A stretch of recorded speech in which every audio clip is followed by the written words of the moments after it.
Hi and welcome to today's episode. Today we are discussing about the academic concept paper. And what we shall be looking at is how you can be able to write a high quality concept paper for your dissertation or for your research project. So this is the beginning of the journey of writing your dissertation, your thesis, or your research project. So if you're new into this channel, this is Bold Vision Academy, where we discuss how all the matters relating to academics. And today we're focusing on how we can write a concept paper. So we first start by asking ourselves, what is a concept paper? So an academic concept paper is a very concise and a well-structured outline that provides an overview of one, what you intend to research, two, why the topic is important, and three, how you plan to carry out the research, and finally, the expected contribution of your study. So those are the key components or the key issues that defines what is a concept paper. You might have different definition, you might have different understanding, but basically a concept paper is a presentation of an idea on what you intend to research on, what is your interest, why are you interested in, or what are you interested in, and you are bringing out why that topic that you want to research on is important. So you must bring out an empirical evidence why that topic is important by showing out the panelists, showing out your professor or your supervisor or the panelists who are reasoning when you're presenting your concept paper why that topic is important, and you are telling them or you are giving them a roadmap how you plan out to carry out your research. So you should have a forecast on what is expected or what you expected or what you expect to do, not only after you have given out your topic, what is the end of the journey. And you must come out very clearly the expected contribution of your study in the field of knowledge, in your field of specialization, in the society, in the world. So you must be very, very clear on this point, and that will define whether your concept paper will be accepted or will be rejected, because you are telling us why you intend to do this research. Is there a problem? And if there is a problem, who is affected by that problem? And if there is somebody who is affected, then what will be the implication if that problem is not solved? And why is it now very important at this point? What is the current issue about it? What is the literature saying about the topic or about the idea that you have? So in a nutshell, you are actually submitting your idea to your supervisor or your academic panels or your funding agencies. It can be you are writing a concept paper, not only academic, but you are looking for funds, maybe for your project, for something that you want to do. And therefore it should be very, very appealing. It should be an idea that is workable, something that is researchable, within the time frame, within the resources, and within the guidelines of the institution into which you are presenting your academic paper. So if you're new to this channel, please remember to subscribe, remember to like, remember to share, so that we can grow the channel. Point number 2 is, what are the components of a good academic concept paper? And this is a very important point that I want to put across, that a well-written academic concept paper will typically include the following sections. So that these are the components that we expect to see all your supervisor or your academic panel or the funding agency are expected to have in your concept paper. Number one, the title of the study. You must have conceptualized the title, or what you call the research title or the topic in which you intend to do your research. So later on, we shall be looking at how you can come up with a good research topic. You can also watch other videos that I've done about it, but I'm going to do a topic on how you can also come up with a good, high quality research topic that will be accepted.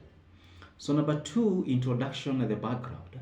You need to bring out that idea, those variables that you have put across in your topic must come out very clearly, supported by empirical evidence in your background. So you must be able to discuss them clearly and bring out the inconsistencies, bring out the contradiction, bring out why it is important, bring out those variables, what are the current affairs, and what is your expectation about it. You can support it with statistical data to support your idea. Why is it important, and what other scholars are saying, or what is the literature saying about basically your variables.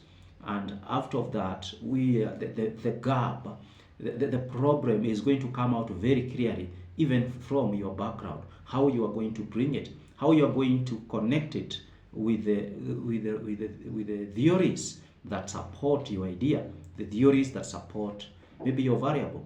How you are going to connect it must come out very clearly. What is the current affair? What is the literature saying globally? What is the literature saying regionally?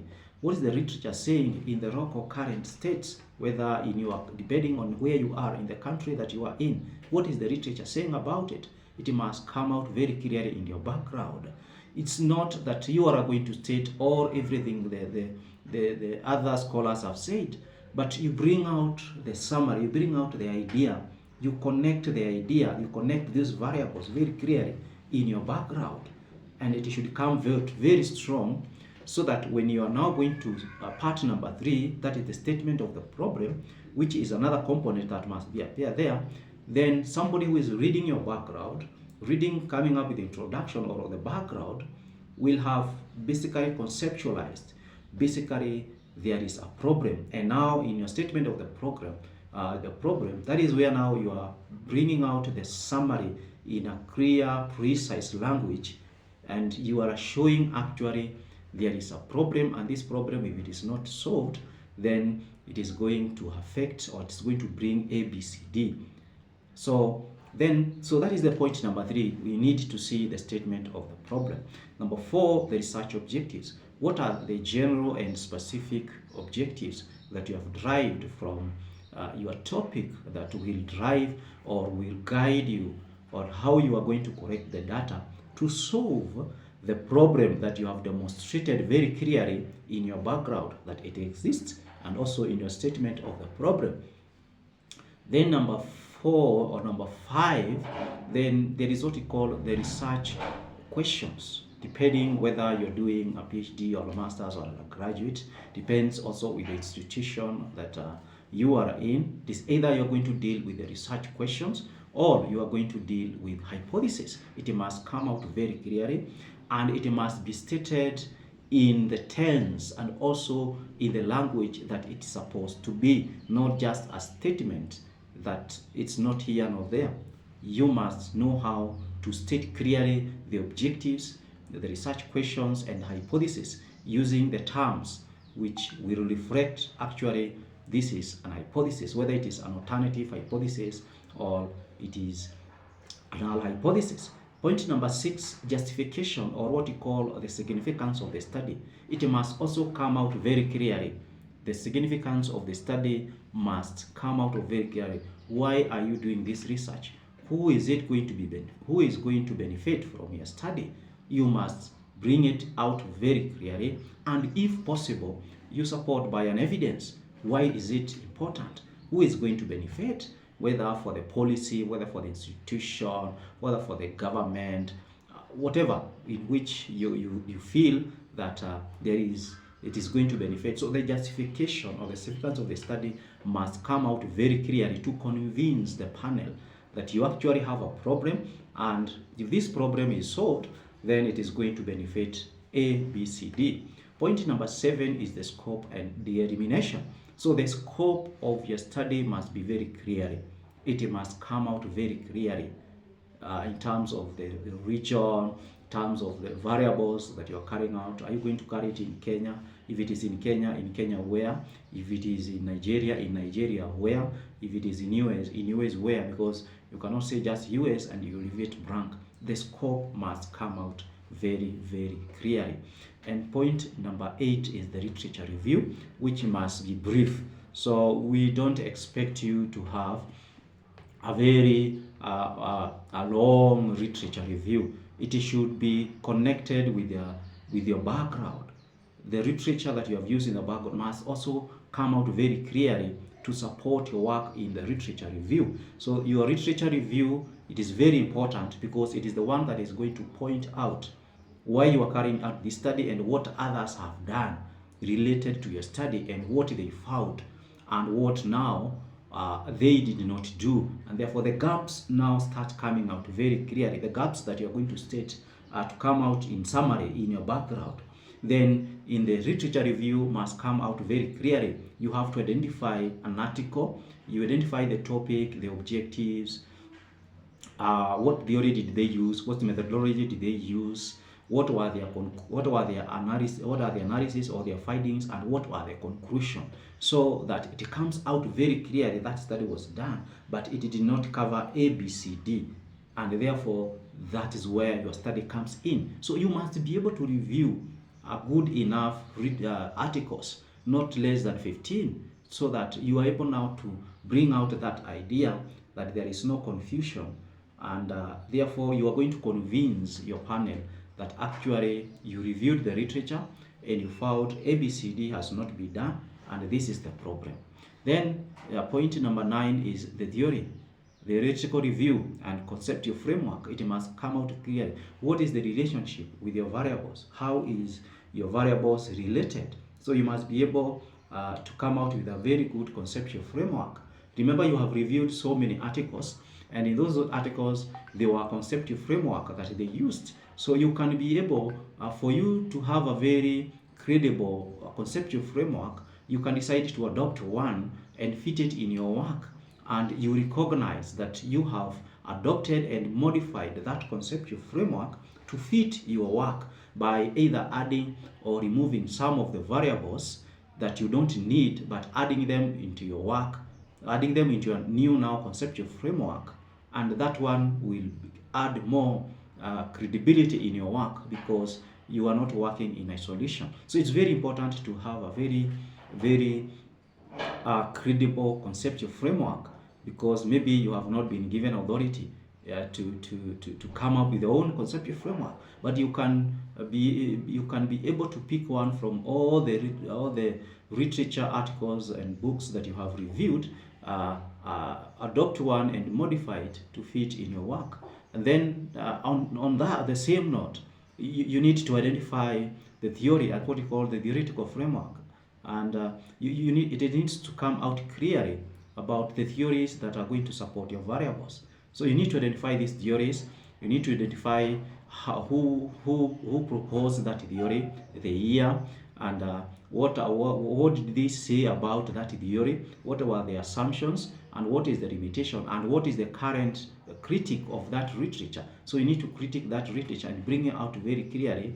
Now, at the last paragraph, put in your own voice how it fits your work and why you have selected it to fit in your work. So we need to hear or to see or hear your voice as the last statement in your discussing each of these variables. So depending on the institution, some institutions will require each variable to be supported by a theory. Other institutions will require just to have 2 or 3 theories and one which is key, or the anchoring theory that anchor the whole work of your study.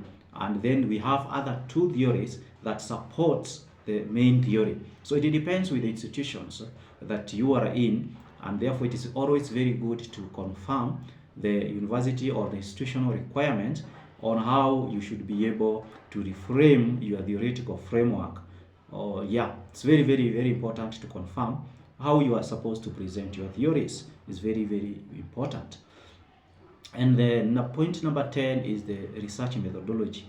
The research methodology is key because here you are giving us a framework, you're giving us and forecasts on what or how you are going to carry out your study. So you must be able to bring out your research design that you intend to use, and you must tell us why, supported by at least an evidence, 2 or 3, to support why you have selected that. And of course, that is very simple. Some students find it very difficult, but it's very simple because the reason is because you have reviewed 15, even 20 articles. Are you telling me that in all those articles you have not seen a research design that was used which can fit your work, and you adopt that and you support by an evidence? So it's very, very important to be able to review, and that is the essence of literature review, so that you can be able to support your work with other scholarly evidence. So you must be able to come up with a very good research design. If you're doing a PhD, then you must also start by having a philosophy which are going to support your work. You must be able to anchor your work on a certain philosophy.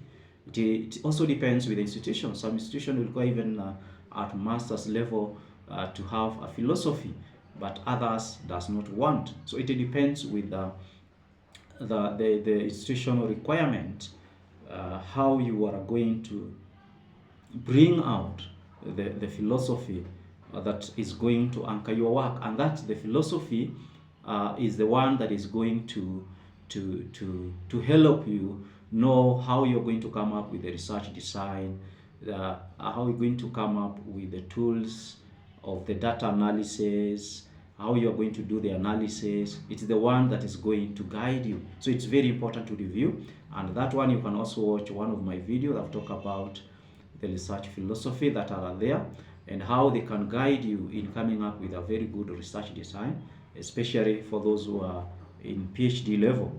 So that is how you design the research methodology. You must be able to come out very clearly on the population that you're going to select and the sample, support by any evidence. Which method are you going to use to come up with your sample, and why you have selected that. It's very, very important. The tools and techniques that you are going to use to analyze your data must also come out very clearly. It's very, very important to have a very strong research methodology that will convince the panel that this is how I intend to do my work. Then number 11, expected results or the outcome. You must tell us, what do you expect, although you have not carried out the research, but out of the literature review that you have reviewed and out of your curiosity on what you expect, you must be able to tell us the expected result. What do you expect? Do you expect a positive result or a negative result? Again, this one depends with the institution which you are in. Some institutions does not require you to have expected results. Others will require you to have an expected result or the expected outcome when you go down the ground and you collect the data, you analyze the data. What do you expect and what do you recommend? So also remember that one will depend with the institution that you are in. And finally, the components, number 12, is the references. And these references must be derived from all the literature articles that you have reviewed. So we expect all the citations that are going to be in your document should be reflected in your reference, and they should be reflected using the various methods depending also in the institution that you are in. Some will require APA, others MLN, and there are so many other methods that you can use to put your reference. So you need also to refer to your institutions, the method that they require, how you should present your references. And that takes us to the next point. So don't forget to subscribe, like, and share the video. Share with your colleagues who are uh, struggling to write a concept paper, and this one will guide them on how they should do it, and also those who expect to do it. So point number 3 is the characteristics of a good concept paper. So what are the characteristics of a good concept paper? That is what the next point that I want to share with you. So a good concept paper should be, 1, clear and concise. So avoid jargons, stay focused on the main idea. So many of the researchers and also the students, they tend to jump over the fence and they run away from the main idea when they are discussing their discussion, when they are bringing out the statement of the problem, using a lot of jargons, and they don't stay focused on the main idea. So avoid a lot of jargons, make it simple, make it very clear and direct to the point. Then number 2, it should be well structured. So it's very important to follow a logical and academic format. Every institution will give you a certain format, a certain structure that you should follow. So it is very good that you structure your concept paper in the right way. Don't present a paper or a concept paper which is not well structured. Format your work. If you cannot, you can look for assistance for somebody to format your work, to have the title, the name of the school, maybe your name, your registration number, the program that you're carrying out, the preliminary pages should be there, then the abstract, then the table of content, then the introduction, the statement of the problem, the objectives, the literature review, the methodology, the expected result. It must be well structured and formatted. Right now we're having the technology is there to help you to do this work. So I don't see the reason why you should present a very disappointing concept paper to your supervisor or to the panelists, which is poorly formatted. And you are a PhD student, you are a master student, you are a graduate student. So why should you do that? So sit down, sit back, structure your work, follow the guidelines from the school, from the university, structure, present something which is tidy and neat for assessment. Then number 3, evidence-based. So your concept paper should be evidence paper. Cite existing literature to support the research problem. So you need to support your work, and I've talked this all the way from the introduction and the background. Every statement that you are going to put there, you are expected to cite it, to have an evidence-based work is very credible. Nobody will question you because every statement you say, I've used these sample method because of ABCD use it, ABCD use it, ABCD use it, and therefore found it fit to put it in my work because of this and this. So every statement that you put there, you must have an evidence based. If you are selected the timelines for 5 years, why are you selected 5 years and not 10 years? Then you must give us an evidence why you are selected 5 years. What was so new or so funny, or what was the new information during that period that it might likely affect your outcome, and it was not there. You must be able to support that.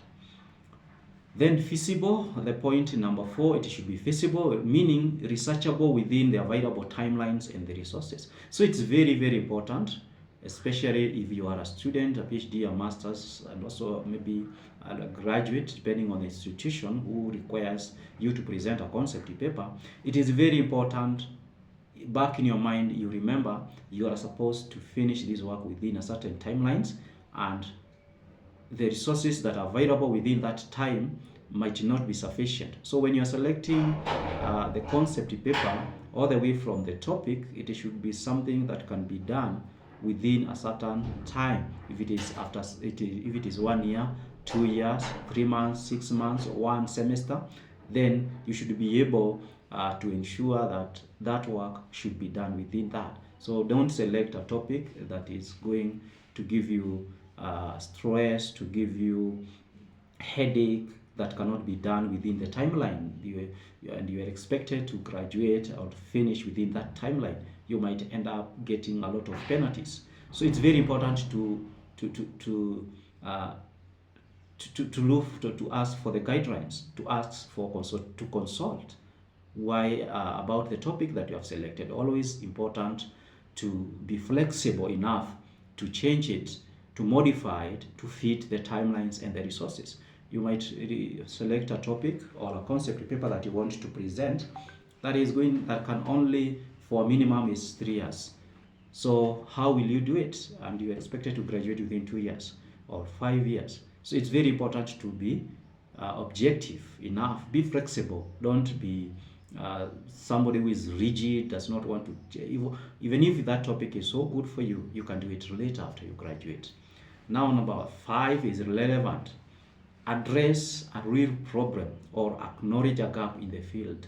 And this is the essence of why you need to do a lot of literature review, so that you'll be able now to know if there is a knowledge gap somewhere where you can fit in, or there is a real problem that you're addressing.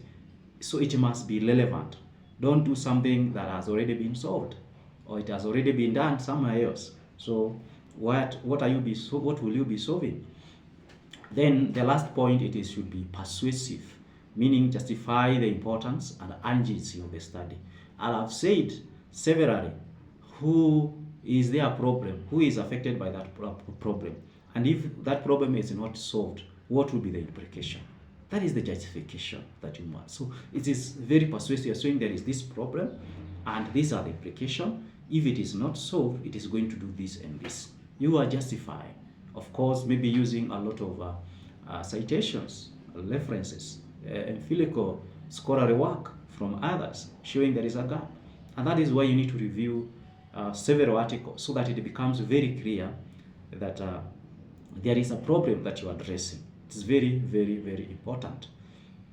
And this one, you can also, when you are reviewing, there is the last section where we talk about the area for further studies. That is where you see there is gaps. Somebody proposed that I did this, yes, but now maybe you can increase the population, you can increase the sample, you can do it in another scope, you can change this variable and include this, you can remove this and add this. So it's very, very important to do a literature review.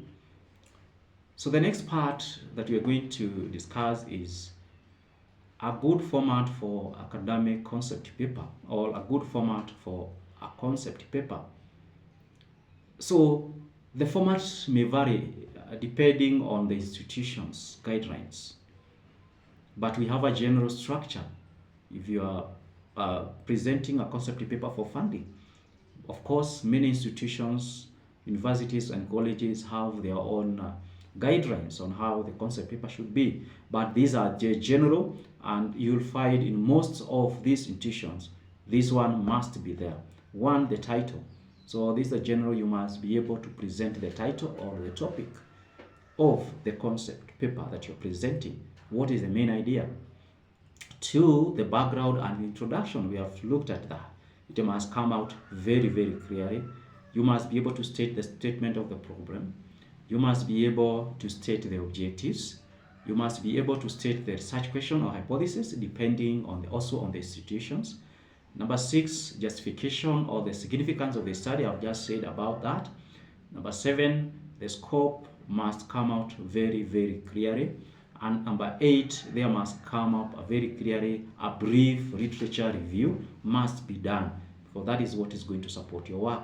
Number 7, we must be able to see very clearly your conceptual framework and the theoretical framework that you are going to follow. So the theories that you are going to follow or going to use in your work to anchor your work must come out very clearly. Also, this one depends with the institutions. Others requires one main anchoring theory and the other 2 supporting theories to support your work. Those are 3. Other institutions will require each and every variable to be supported by a theory. So also, you need to refer back to the institution guidelines. What do they say? But 10, the methodology must come out very clearly. I've talked about that. Number 11 is expected outcomes. Also, this one depends with institutions. Some institutions does not require you to go to that level, or that variable is, or that component is not there. But others that require, for example, the funding agencies require the expected outcomes. What do you expect if we give you this money? If you carry out this project, what do you expect to have? So expected outcome is part and parcel of a concept paper. And then number 12 is the references. All the citations that you have done in your text, in your book, your document, must also be reflected in your references. And that takes us to the final part of our discussion on the concept paper, how you can write a very good concept paper. So remember to subscribe, remember to share for the Board Vision Academy so that we can continue bringing you the material like this. If you need any consultation, any tips on how you can be able to write a good concept paper, you can always consult the Board Vision. So I have the final tips to get your concept paper approved very fast.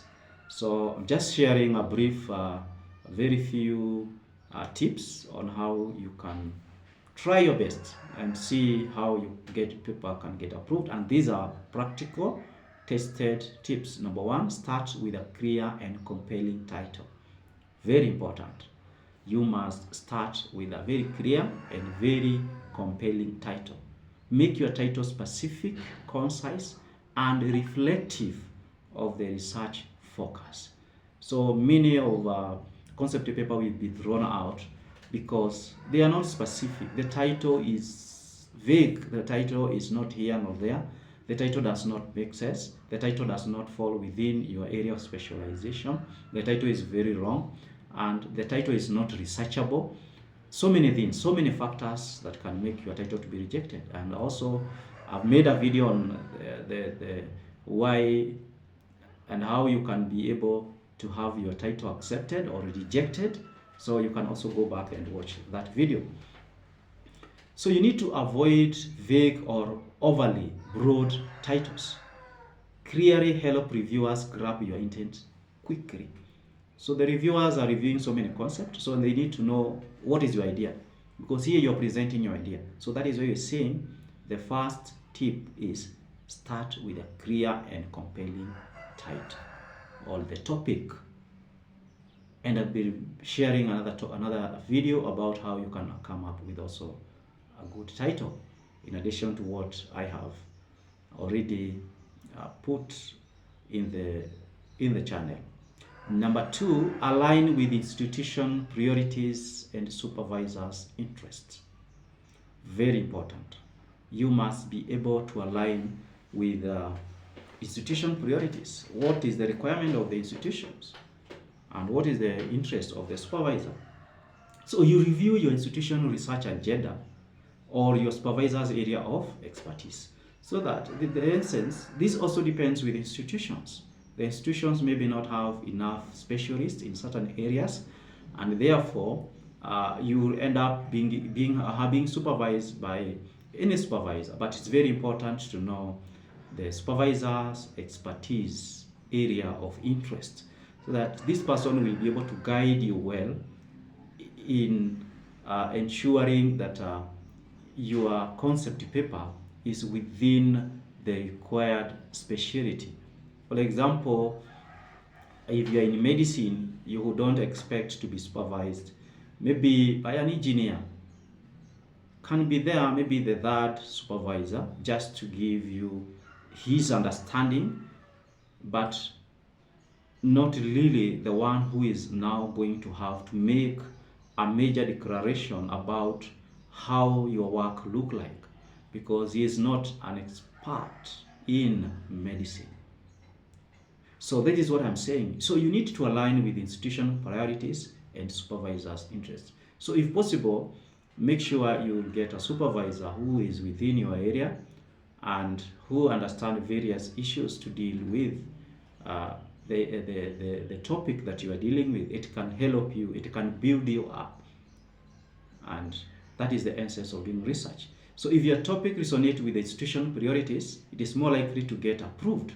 So if it is within the university priorities and guidelines and the requirements, it is going to be likely approved. And number 3, keep it concise and focused.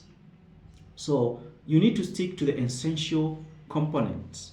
So don't go out of the requirements. Don't overload with unnecessary details. So you can write a very long background or a very long literature review, which at the end of the day, it will end up confusing you, confusing even the supervisor and the panelist. So be very concise and be focused. Present the idea. Remember here, back in your mind, you are presenting an idea that you have and you want it to actualize that idea.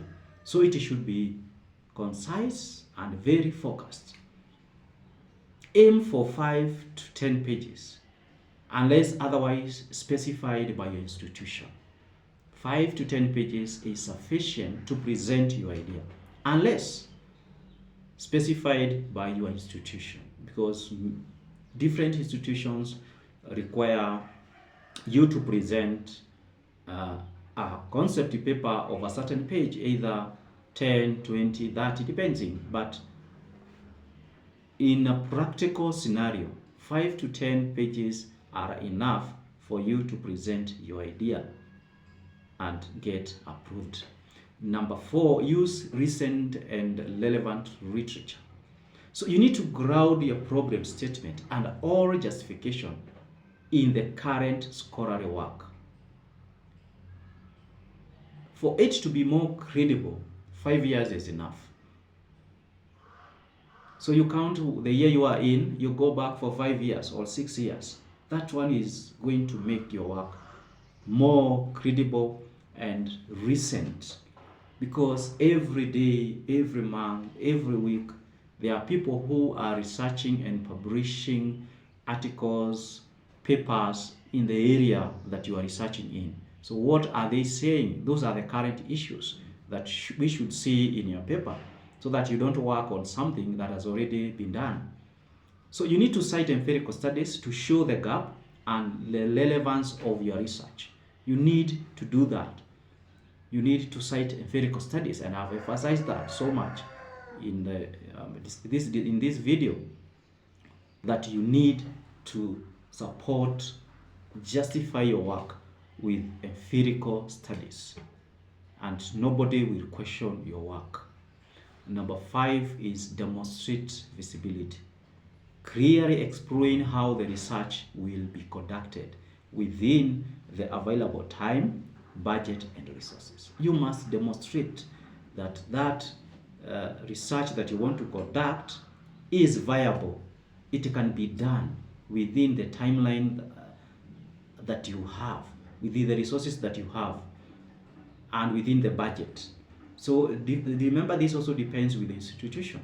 So if the institution requires you to complete it within 1 semester, then you must be able to demonstrate when you are presenting your work that this topic is viable and it is feasible to be done within this time.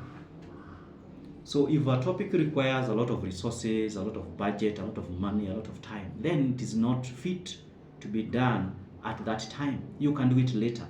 You can substitute it, or you reduce it with the help of your supervisor and other consultants and other experts can help you to restructure that topic up to a level that is achievable and feasible within a certain timeline, depending on the institution. And the key point here that I'm saying is this: choose a manageable scope that allow you understand the reality of the field or the data collection. So you should be able to know how you will collect that data, where and how, even before you start. That one you must have always a focus on how that should be done. Otherwise, you might reach at that stage and you realize the field to collect the data is hostile. You cannot collect that data within that timeline. For example, you are collecting data, you are planning to collect data in a region where there is war. that is going on, and your institutional requirement is that you finish within 2 semesters or 3 semesters.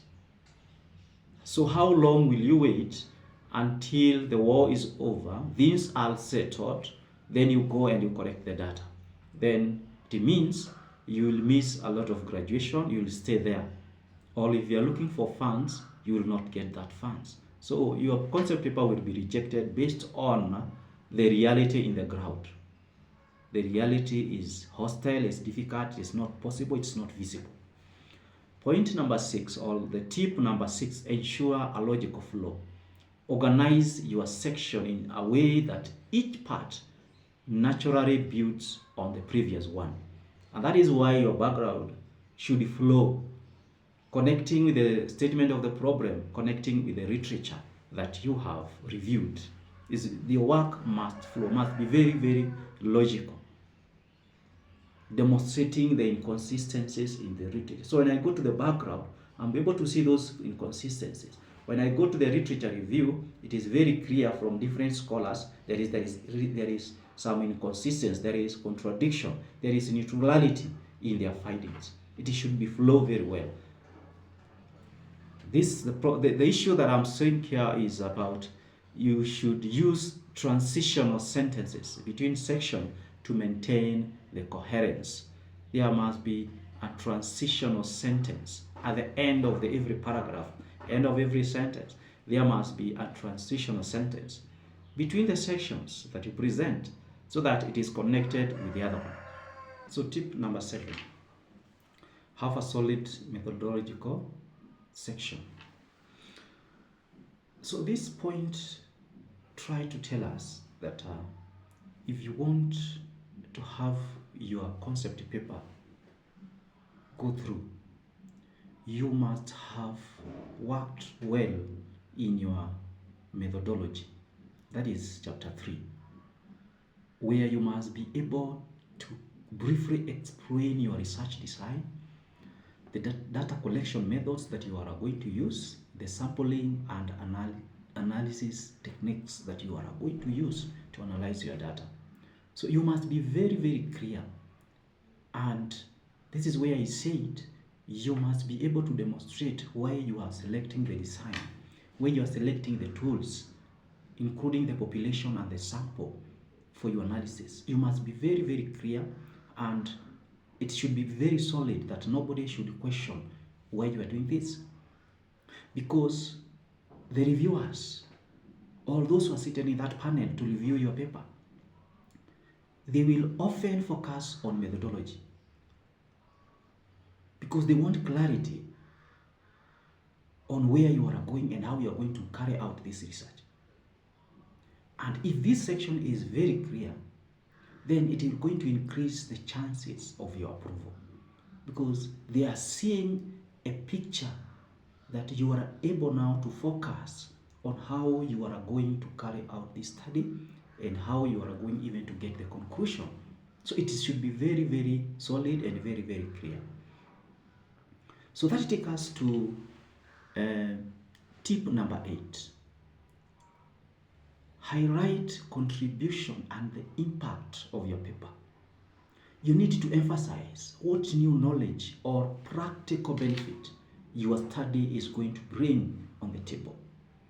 So you must be able to emphasize in every step you are presenting how that new knowledge or the practical benefit that your study is going to bring in that field of knowledge. You need to mention who will benefit from this research, whether in academia, in the government, private sector, or the entire community where you're going also to carry out the study.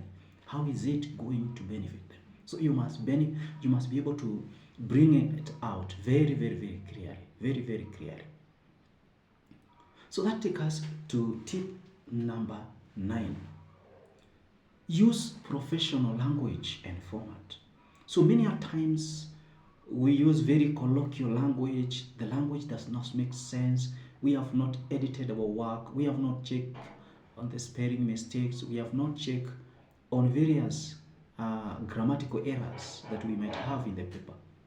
So we need to avoid the casual language, contractions, and unclear expression. Sometimes we have incomplete sentences, incomplete words. So you must be able to go back and ensure you have used the professional language that is required as per your institution to present that concept paper. You need to format your paper using the standard academic conventions that are there. As I said, there are APA, MLA, Chicago, and others. Those are some of the formats that you need to follow when you are putting together your concept paper. So that takes us to tip number 10. Proofread and seek feedback before submission. And this is where we go wrong. We do our work very, very fast and then we submit. But we don't go back and proofread what we have written. We don't even want to get a feedback, maybe from your supervisor, maybe from your colleagues. How does it look like? How is it? You just want to do it alone. So I want to make this point very clear. Sometimes, and in most of the cases, collaboration in doing research is very important because you are able to counter-check one another. You are able to help one another. So you need to check for grammar, punctuations, and formatting errors. Those are very, very key. Ask peer, your mentor, maybe your writing center for feedback before you finalize on your work. So you can get somebody who can maybe check for the grammar, check for any errors that are there, and the paper will stand out very clearly that it has been written by somebody who understands what he is presenting. A bonus tip is this. You need to include a summary or what we call the abstract. Very, very important. It's just a short summary at the beginning, which can help the reviewers quickly understand your paper. You need to put a summary or an abstract that is very clearly written, not in paragraph, but just one paragraph. It can be half a page. Most preferably is half a page, just giving a snapshot of what you have written. And it should include the topic, the objectives, the theories that you have used, the methodology, and that is in the population, the tools that you are going to use in your work, the importance of that study, and several other factors. So those ones must appear there very clearly, including the period that you're going to carry out the study. It must clear there. So I need you to know this, because this is a bonus tip, that you need to think of it as your pinch, and it should grab the attention and the general interest of the panelists. This is your pinch, because this is the first point of contact with the viewers on your paper. So it should grab their attention and generate interest for people to feel they want to read what you have written, to hear what you are saying, to hear your idea, to listen to your idea. But if it is very boring, nobody will waste his time listening to you, because there is nothing you are saying. There is nothing you are presenting. Your idea is fake. Your idea is not making sense. So it should be your pinch, which is going to generate more interest, grab more attention, and people want to listen to you, to listen to your idea when you're presenting it on whatever topic you have selected. So finally, if this video you have found it to be very helpful in helping you to develop your concept paper, and also to help you in understanding how the concept paper should look like, it can also help you also to educate others on how it should be done. So you can subscribe, you can hit the bell button so that anytime a video like this, when I put up a video like this, you can be the first one to get it. You can share with your colleagues, with your colleagues, with your friends who want to develop a concept paper. So until next time, thank you very much.